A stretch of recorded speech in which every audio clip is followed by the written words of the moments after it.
අපි කියනවා මොකක්ද කියලාද? පාංශු වර්ණය කියලා කියනවා. පොතේ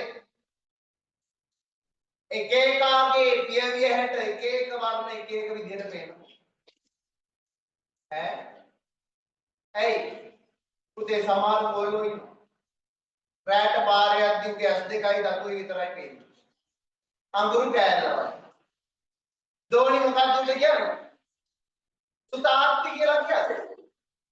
අපිට උද දැක්කම අඟුරු කෑල්ල. සමහර කෙල්ලෝ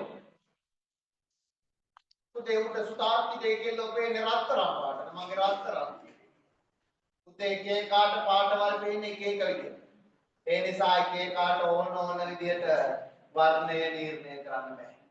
අපි පසේ වර්ණය නිර්ණය කිරීම සඳහා පන්සල් වර්ණ සටහන යොදා ගන්නවා.